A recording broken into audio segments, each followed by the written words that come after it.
खड़गे जी आकर छत्तीसगढ़ वासियों से पूछ लें कि मोदी की गारंटी क्या होती है और कैसे पूरा किया जाता है। बहुत समझदार हैं, इस तरह की कुटिल राजनीति में नहीं फंसेंगे।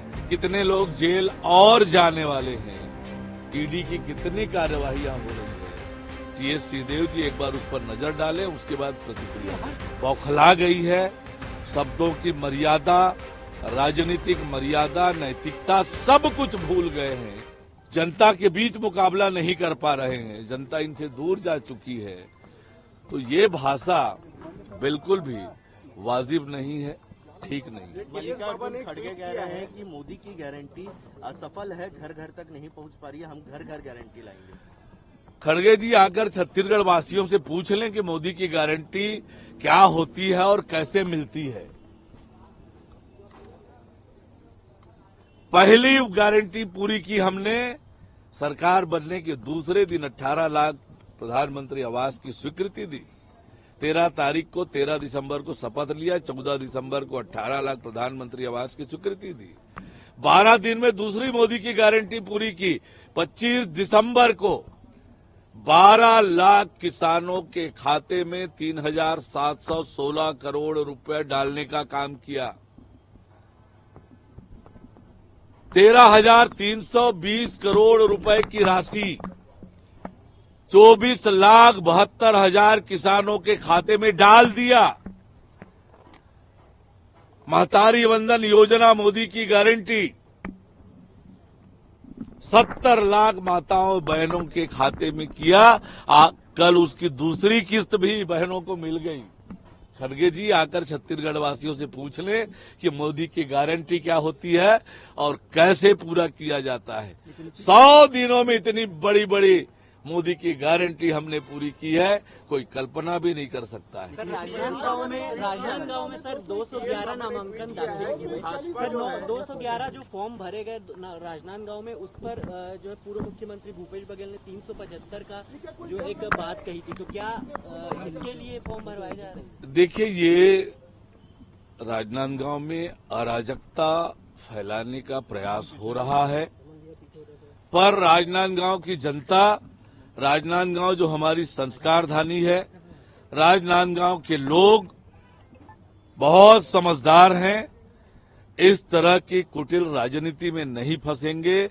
राजनांदगांव के लोग नरेंद्र मोदी जी के साथ अडिग होकर खड़े हैं और राजनांदगांव में सब हथकंडों को दरकिनार करते हुए कमल का बटन दबाकर नरेंद्र मोदी जी को तीसरी बार प्रधानमंत्री बनाने के लिए योगदान करेंगे।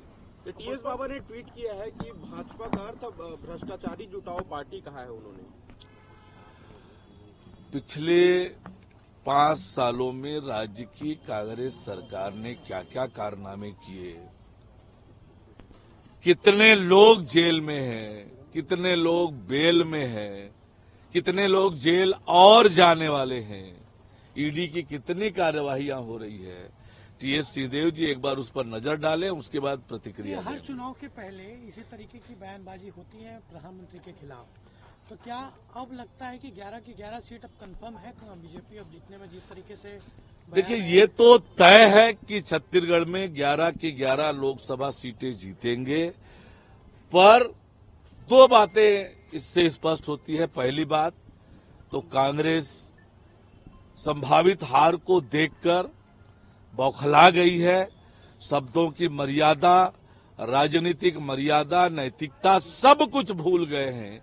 तो कांग्रेस पार्टी पहले ही हार मान चुकी है और देश में कई बार देखा है, मोदी जी के ऊपर जितना भी ये हमला करते हैं, जितना भी पत्थर मारने की कोशिश करते हैं, उतना ही कमल और खिलता है।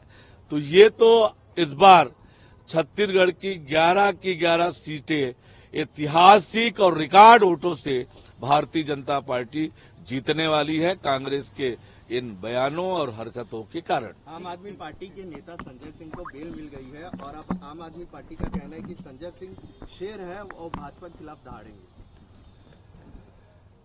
हाँ, बिल्कुल। आपने देखा होगा सर्वोच्च न्यायालय ने जो जमानत दी है, किस आधार पर दी है जमानत?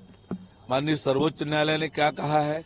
जो मैंने समाचारों में देखा पढ़ा है कि ईडी ने कहा है कि जांच में आवश्यकता नहीं है और माननीय सर्वोच्च न्यायालय ने यह भी कहा है इस जमानत को नजीर न मानी जाए।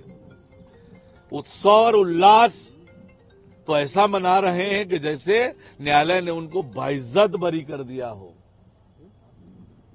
लेकिन भ्रष्टाचार करने वाला कोई भी व्यक्ति छोड़ा नहीं जाएगा, चाहे वो कितना भी बड़ा कोई आदमी हो।